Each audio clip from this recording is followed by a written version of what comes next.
네, 안녕하세요. 반갑습니다. 주식부자의 공대표입니다. 오늘 날짜는 1월 4일 목요일이고요. 오늘의 단타 종목 시작해 보도록 하겠습니다. 자, 본격적으로 시작하기 전에 영상 하단에 있는 구독과 좋아요 버튼 한 번씩만 꾹 눌러주시면 대단히 감사드리겠고요. 먼저 3대 주요 지수부터 보도록 하겠습니다. 자, S&P 500은 마이너스 0.80% 정도 기록하면서 3거래 연속 하락세를 맞고 있고, 다우존스 역시 마찬가지로 마이너스 0.76% 정도로 하락 마감하였습니다. 기술주의 중심인 나스닥 역시 마이너스 1.18% 정도 하락하면서 현재 4거래일 연속 음봉이 출현하고 있고요. 필라델피아 반도체 지수도 마이너스 2.03% 정도 기록하면서 지금 4거래일 연속 하락세를 맞고 있습니다. 최근에 한 10거래일 정도 올렸던 수치를 전부 다 토해내는 그런 상황이고요.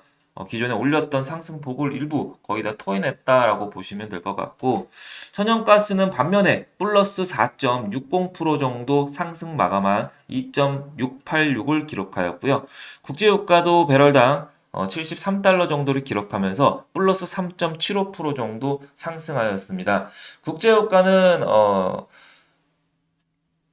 시위 여파에 사하라 유전의 부분적 감산 소식도 있었고요. 더불어서 이제 이란에서 발생한 폭탄 테러 그 소식 때문에 지정학적 우려감 때문에 국제유가가 배럴당 좀 3% 정도 급등세를 좀 보였다라고 보시면 될 것 같습니다.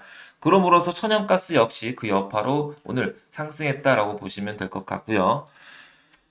자, 비트코인이 대박입니다. 비트코인이 승인이 불발될 것 같은 그런 소식 때문에 마이너스 5%를 기록했습니다.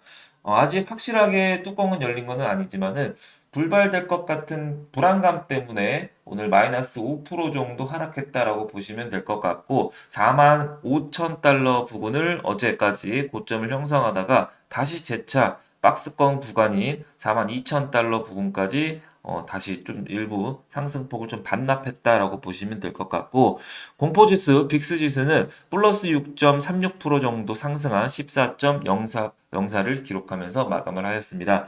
자, 더불어서 금값 보도록 하겠습니다. 금값도 안전자산인 금값도 현재 5일 정도 5거래일 연속 지금 하락세를 맞고 있고요. 마이너스 1.15% 정도 기록했고, 러셀 2000 지수 중소형주 지수도 마이너스 2.92% 정도 기록하면서 지금 4거래일 연속 하락세를 맞고 있습니다. 중소형주 지수도 같이 좀 빠지고 있다라고 보시면 될 것 같고, 미국 10년물 국채금리 역시 지금 4% 정도를 돌파를 하는 추세를 보이더니 결국에는 25bp 정도 하락한 마이너스 0.64% 정도 기록을 하였고요.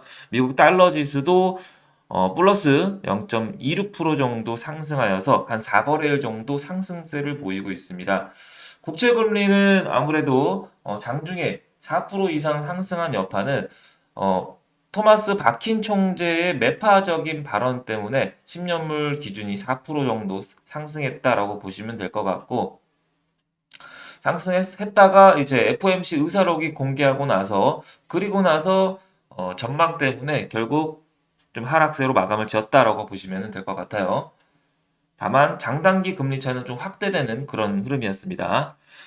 자, CME 그룹 페드워치 같이 보도록 하겠습니다.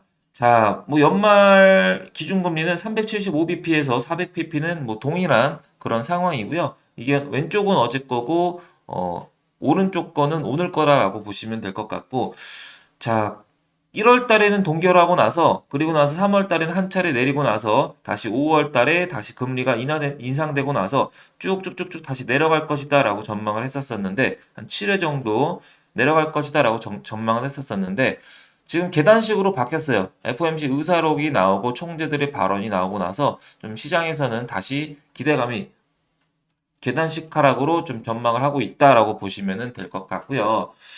의사록이 어떻게 발표가 됐냐면은 미국 연준 금리 인상 가능성이 당분간 좀 높다라고 기사 타이틀이 형성되어 있고, 의사록에서는 연준이 금리가 고점에 좀 도달했다.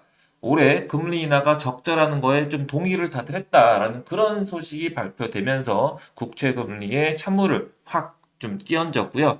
참석위원들은 자신들의 이 같은 전망이 이례적으로 높아진 불확실성과 연관돼 있다라고 발언도 했었고, 향후 경제적 상황이 추가로 금리 인상을 적절하게 만드는 방식으로 전개될 가능성도 배제할 수 없다는 그런 가능성도 좀 열어놓은 상황이고 몇몇 위원들은 예상보다 더 오랫동안 제한적인 금리가 유지돼야 된다라는 그런 식으로 매파적으로 발언도 하였습니다.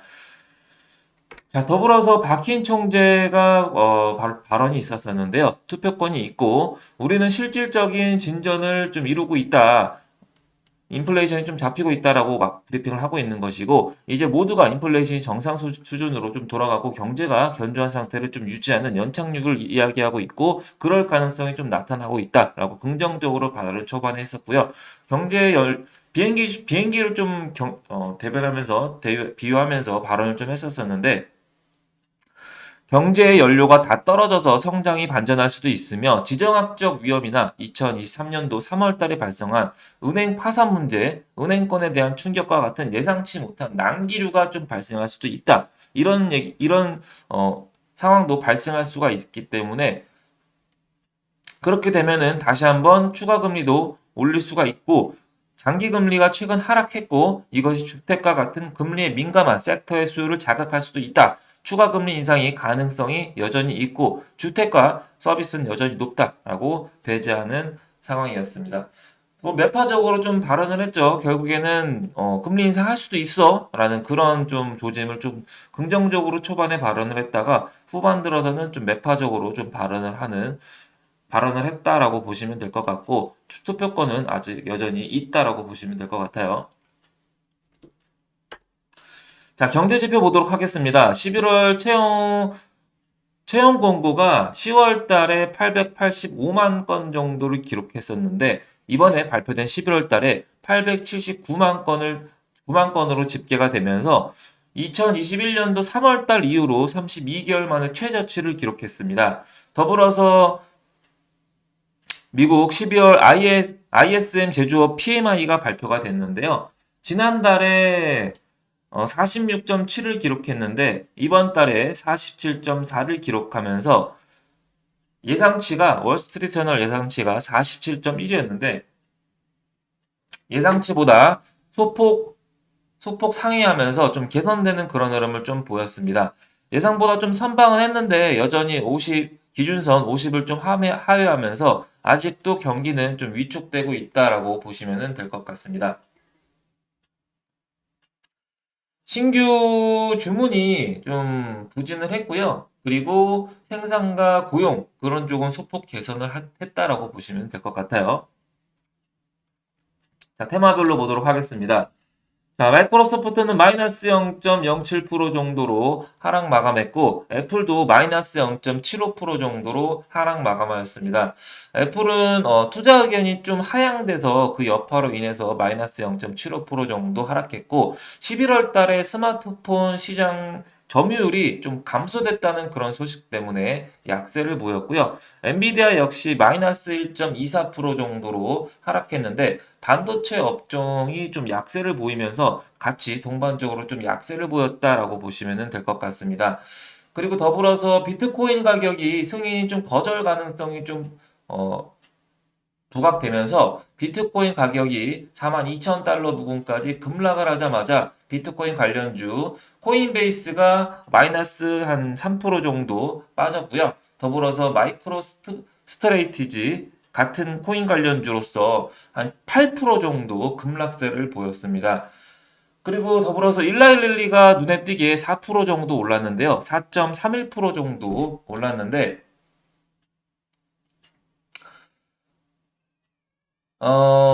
24년도 제약업종 탑픽으로 좀 선정되자마자 상승세를 좀 보였다라고 보시면 될 것 같고, 전반적으로 JP모건 헬스케어 컨퍼런스 기대감 때문에 머크도 한 1.35% 정도 올랐고, 암젠도 플러스 1.11% 정도 올랐고, 거의 제약바이오 쪽은 강세를 지속적으로 위장에서도 좀 보였다라고 보시면 될 것 같아요. 그리고 엑슨모빌이 플러스 0.84% 정도 상승했고, 쉐브론 역시 플러스 1.94% 정도 상승했는데, 이런 국제유가가 상승한 여파로 에너지 업종이 상승했다라고 보시면 될 것 같고, 제약바이오 쪽도 헬스케어 쪽도 JP모건 헬스케어 때문에 상승했다라고 보시면 될 것 같아요. 테슬라 마이너스 4%, 메타 마이너스 0.53%, 아마존 마이너스 0.97% 정도로 기술주 중심으로는 하락세를 좀 보였습니다. 반면에 알파벳은 플러스 0.57%로 좀 강보합으로 나름 선방했죠. 자, 관심 종목 보도록 하겠습니다. 자, JP모건 컨퍼런스가 미장에서도 같이 좀 올랐기 때문에 관심 있게 좀 보시면 좋을 것 같아요.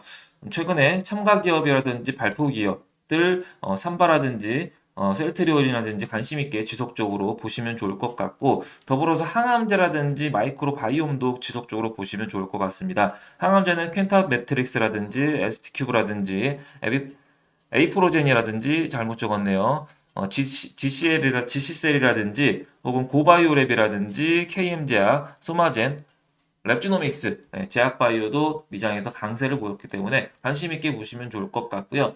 그리고 천연가스도 급등세를 보였고 국제유가도 4% 정도 상승했기 때문에 천연가스 관련주 대성에너지부터 시작해서 GSE까지 지엔코까지 같이 보시면 좋을 것 같고 국제유가도 흥부석유로 시작해서 극동유화까지 같이 보시면 좋을 것 같습니다. 아무래도 테러 소식 때문에 지정학적 우려감 때문에 다시 한번 좀 반등의 기기가 지속적으로 나오지 않을까라는 그런 불안감이 야기되고 있는 만큼 지속적으로 보시면 좋을 것 같고 천연가스는 5% 정도 올랐는데 여기 일봉을 같이 보시면요 지속적으로 오르고 있어요. 이때부터 저점을 높이면서 우상향을 그리고 있는 그런 찰나다라고 보시면 될 것 같습니다. 자, 오늘 브리핑은 여기까지 하고 마무리 짓도록 하고요. 저랑 함께 하실 분들은 010-2509-0456번으로 숫자 8번이라든지 숫자 8번 남겨주시면은 대단히 감사드리고 연락드리도록 하겠습니다. 그리고 아직까지 영상이 유익했음에도 불구하고 구독과 좋아요 버튼 안 눌러주신 분들 한 번씩만 눌러주시면은 대단히 감사드리겠고요. 오늘도 파이팅 하시기를 기원하겠습니다.